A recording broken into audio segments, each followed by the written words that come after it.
शुक्रिया। बहुत समय नहीं लूँगा क्योंकि बहुत लोग हैं जिनको बोलना है और कटिहार में हूँ तो अच्छा लग रहा है। सम्मानित मंच, आप सब लोग, हज़ारों बार उनका नाम लिया जा चुका है, सब लोग मंच पर हैं, लेकिन सबसे ज़्यादा सम्मानित जनता, क्या दिक्कत हो रहा है रिकॉर्ड, सबसे ज़्यादा सम्मानित जनता जो नीचे बैठी हुई है और जो इस कार्यक्रम को सुनने आई है, इस कार्यक्रम का रौनक आपसे है। तो एक बार हम लोग एक बार नारा दीजिए, जय भीम, जय मंडल, फुल जोहर, बहुजन एकता जिंदाबाद। शुक्रिया। देखिए, मैं बहुत पढ़ा लिखा नहीं हूँ, मैं बहुत ज़्यादा ज्ञान की बात नहीं करूँगा, मैं दो चार बातें करूँगा क्योंकि यहाँ जितने लोग आए हुए हैं मुझे उम्मीद है कि वो सब सोशल आइडियोलॉजी, बहुजन आइडियोलॉजी और रिजर्वेशन को जानते हैं। आज क्या हालात है आप उसको भी जानते हैं। समस्या ये है कि आज़ादी के 75 साल बाद आप मजदूर क्यों हैं, आप चपरासी क्यों हैं, आप ठेला क्यों चला रहे हैं, रिक्शा क्यों चला रहे हैं, और उसकी गरीब क्यों है और उसकी एक जाति है। इस देश में हर जाति का आदमी टॉयलेट साफ नहीं करता है, इस देश में हर जाति का आदमी मजदूर नहीं है, इस देश में हर जाति की महिलाएं पूरी नहीं बेलती हैं जो बाहर हमारी बहन बेटियां बेल रही हैं। इस देश में हर जाति का बच्चा स्कूल कॉलेज से ड्रॉप आउट नहीं होता है जो हमारे बच्चे हो रहे हैं। इस देश में हर धर्म के लोगों को नहीं मारा जा रहा है जो आज मुसलमानों को मारा जा रहा है। इस देश में हर जाति के लोगों को नहीं मारा जाता है जो आज SC, ST और OBC को मारा जा रहा है, और उसके लिए जिम्मेदार है हम सब लोग। आप BP मंडल साहब की जयंती मना रहे हैं, बहुत जरूरी बात है।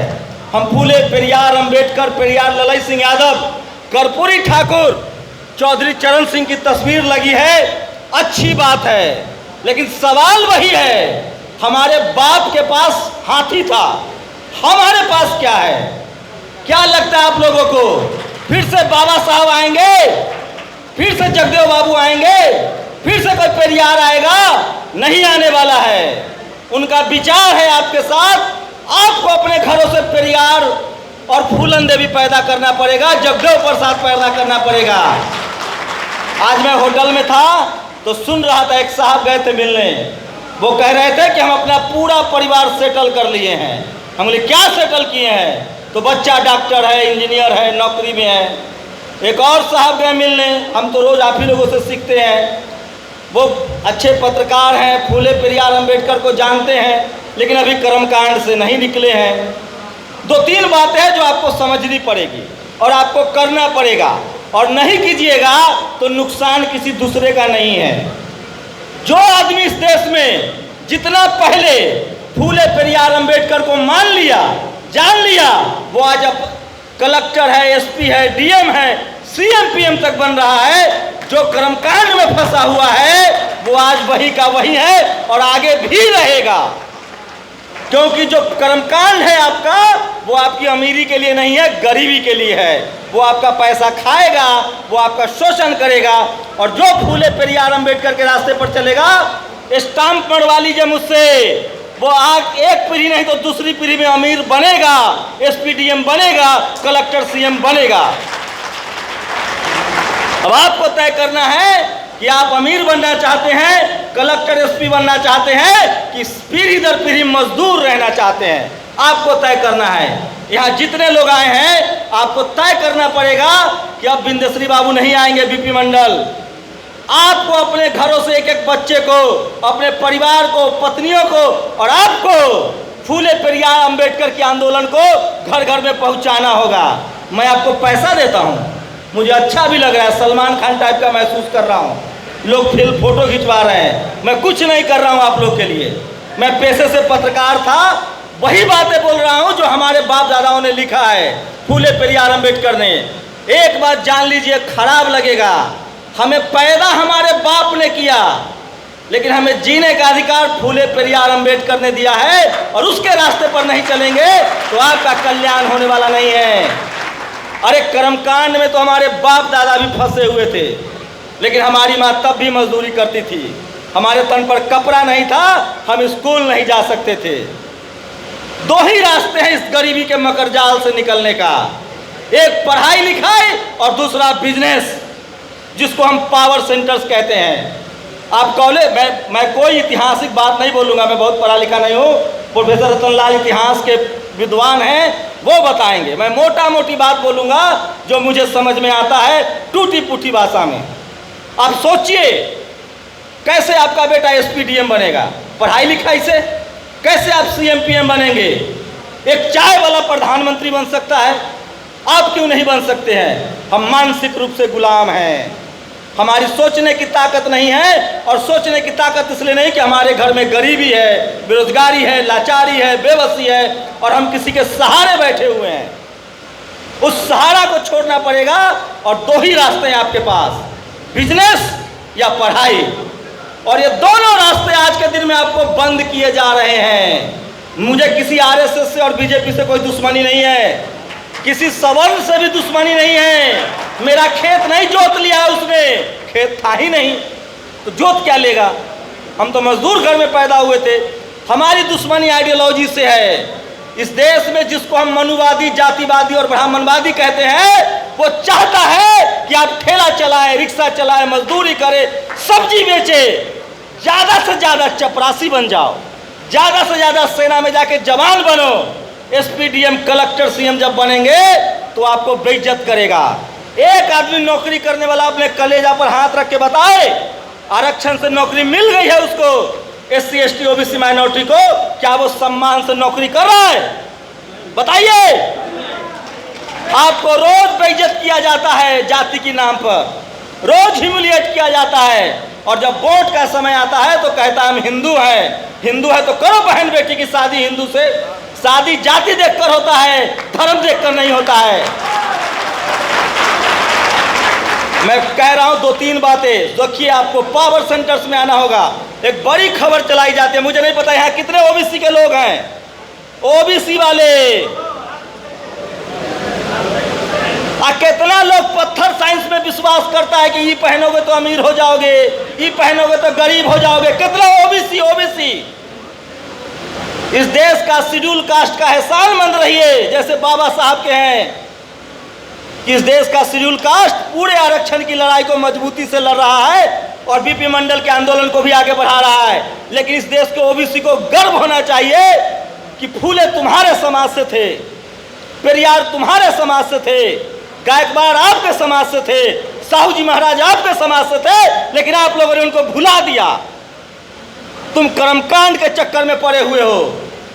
आप कल्पना करो, इस देश में रोज मैं सुनता हूं और ये सच है, ओबीसी के जितनी जातियां हैं वो सब कास्ट एट्रोसिटी, जातीय हिंसा में शामिल है। वो जाति के अहंकार में डूबा हुआ है और वो अपने ही लड़ने वाले एससी एसटी पर हमला करता है। वो धर्म के नाम पर मुसलमानों पर हमला करता है, ये सच है। तुम जातिवाद के नाम पर क्या करते हो? बकरी तो बांध लिए, खेत में कोई जनेरा काट लिया तो उससे लड़ने चले गए, कोई बच्चा गन्ना तोड़ लिया तो उसको मार रहे हो, कोई आम तोड़ लिया तो उसको मार रहे हो। लेकिन तुम्हारे बच्चों को, जब तुम्हारा बच्चा कॉलेज यूनिवर्सिटी में जाता है तो वो मनुवादी आम उठा काट ले रहा है और वहां तुम्हारी लड़ाई शेड्यूल कास्ट के बच्चे लड़ रहे हैं। इसलिए ओबीसी के लोगों, तुम बचोगे नहीं जातिवाद करके। तुम जातिवाद करोगे तो जेल जाओगे। तुम्हारी जो जातिवाद है ना, मूछ वाली, गन्ना तोड़ने पर और आम तोड़ने पर सब जेल जाओगे। और जब तुम्हारा बच्चा कॉलेज में जाता है तब उसको जातिवाद समझ में आता है। ये जातिवाद का जो मकरजाल है, इससे निकलने के लिए पीएचडी करना पड़ता है, रतनलाल जैसे लोगों को सुनना पड़ता है। इस देश में पत्रकार नहीं थे हमारे, इस देश में टीवी अखबार नहीं था हमारे पास। बाबा साहब ने 100 साल पहले मुकनायक शुरू किया था, साहू जी महाराज ने उनको पैसा दिया था। उसके बाद एक लंबा गैप रहा। उर्मिलेश जी उसी पीढ़ी के हैं, डर डर के नौकरी करनी पड़ती थी। मैंने भी किया है 15 साल टीवी में। लेकिन जब लोगों के संपर्क में आया, रतनलाल जी के संपर्क में आया, दिलीप मंडल के संपर्क में आया, दुनिया भर के लोगों को पढ़ा, तब लगा कि अपने समाज की बात, संविधान की बात, इस देश की बात करूंगा और आप लोगों का बहुत प्यार और सम्मान मिला। मैं कोई जेम्स बॉन्ड हूँ? मेरे 4 हाथ हैं। मैं एक साधारण सा हाड़ मांस का आदमी हूँ बस इतना करता हूं कि रोज सच बोलने की हिम्मत दिखाता हूं और मरते दम तक बोलूंगा। कुछ नहीं करना है आप लोगों को, सिर्फ बोलना सीख जाइए। रोज चाय के दुकान पर, पान के दुकान पर, हर जगह बोलिए कि हमको अपनी सरकार बनानी है, हमें अपने नेताओं को वोट देना है। और एक बात सुन लीजिए, जो आदमी आपके घर में कुछ और बोलता है और सड़क पर कुछ और बोलता है, उस पर कतई भरोसा मत कीजिए। आपको वैसे लोगों की जरूरत है जो सरेआम आपके लिए खुलेआम बोल रहा है और लड़ रहा है। और इस देश में प्रधानमंत्री और मुख्यमंत्री कोदारी चला के नहीं बना जाता है, गन्ना के पेराई नहीं करता है, बकरी नहीं चराता है, न फैक्ट्री में काम करता है और न पैसा वाला बनता है। अगर पैसा वाला बनता तो अंबानी अडानी बनता। जिसके पास सोचने की ताकत है और बोलने की ताकत है वही प्रधानमंत्री बनता है। और वो ताकत आपको डेवलप करनी पड़ेगी, बात करनी पड़ेगी सीधे सीधे भाषा में। और आज के डेट में आपके पास सब कुछ है। अंग्रेज आए थे तो हमारे लिए स्कूल के दरवाजे खुले, और आज सोशल मीडिया आया है तो हम एक दूसरे को जान रहे हैं। नहीं तो मैं कहाँ पैदा हुआ था, आप कहाँ के रहने वाले थे, हम लोग एक दूसरे को नहीं जानते थे। सब लोग ट्विटर पर, फेसबुक पर लिखिए, मैं सुनता हूँ रोज, आपका अनुभव बता रहा हूँ।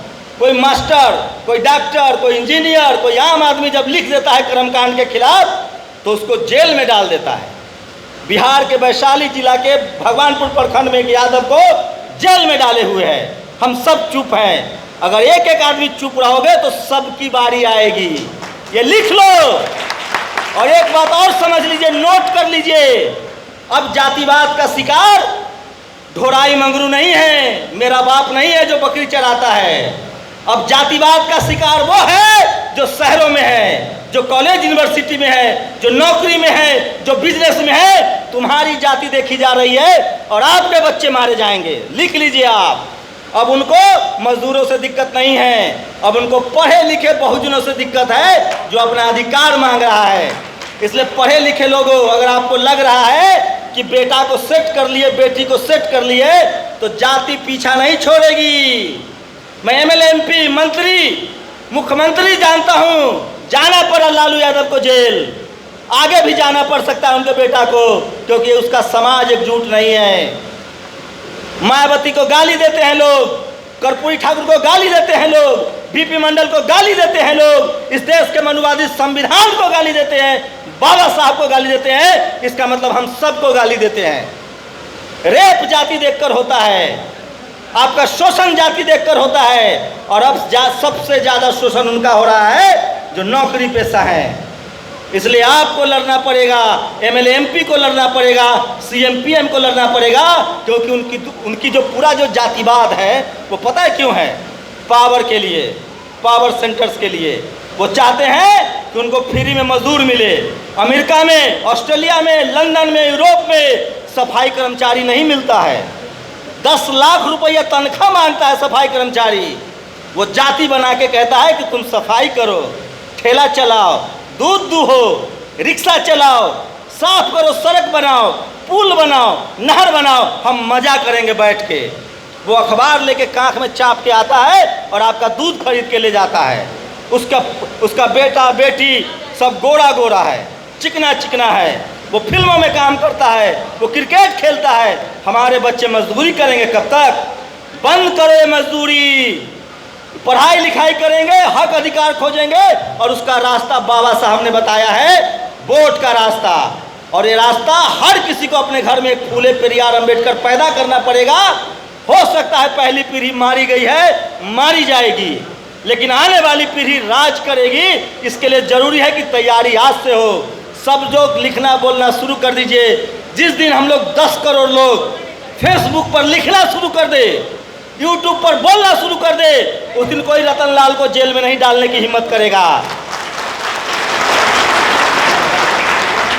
ये समझिए आप लोग, खाली भाषण की बात नहीं है, ताली बजाने की बात नहीं है, ये सारी बात है मानसिक रूप से मजबूत होने की। और मैं इस हॉल में जितने पढ़े लिखे नौकरी पेशा लोग हैं, मैं कह दे रहा हूँ, जातिवाद में मेरा बाप अब शिकार नहीं होगा, क्योंकि वो मजदूर है। वो लोग शिकार होंगे जो पढ़े लिखे लोग हैं, कॉलेज यूनिवर्सिटी जा रहे हैं और नौकरी कर रहे हैं।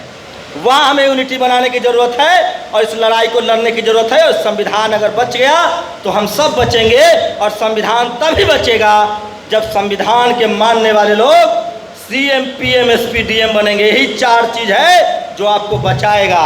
और सबसे अंत में आपको इसके लिए तैयार करेगा वो है इस देश की मीडिया। तो टीवी अखबार तो आपके पास है नहीं, सोशल मीडिया से काम चलाना है, इसलिए टीवी अखबार को बंद कीजिए। नाक को कोई दूध पिलाता है, सांप को दूध पिलाइएगा? हम लोग करते हैं वो। हम उसी टीवी अखबार को खरीदते हैं जो हमारे खिलाफ है। इसीलिए मैं कह रहा हूँ, हर लोग जो पढ़े लिखे लोग हैं अपने दिमाग से डर को निकालिए और कर्मकांड के खिलाफ, जातिवाद के खिलाफ, मनुवाद के खिलाफ, ब्राह्मणवाद के खिलाफ लिखना बोलना शुरू कीजिए। नहीं तो आपके आने वाली नस्लें गूंगी और बहरी हो जाएंगी। आज भी आपको मारा जा रहा है, कल भी मारा जाता था, भविष्य में भी मारा जाएगा। लिख के रख लीजिए। अगर हमने अब भी इस समय बहुत शानदार समय है, अगर आज हमने बोलना लिखना पढ़ना नहीं शुरू किया तो हमारी आने वाली नस्लें गूंगी होगी। गांठ बांध लीजिए। बस 2 तरीके होंगे। मेरी पूरी लड़ाई इज्जत से और सम्मान से मरने की है। आपकी लड़ाई अगर जिल्लत से जीने की है तो जिल्लत की जिंदगी आपको मुबारक हो। मैं सम्मान से मौत को गले लगाऊंगा। शुक्रिया।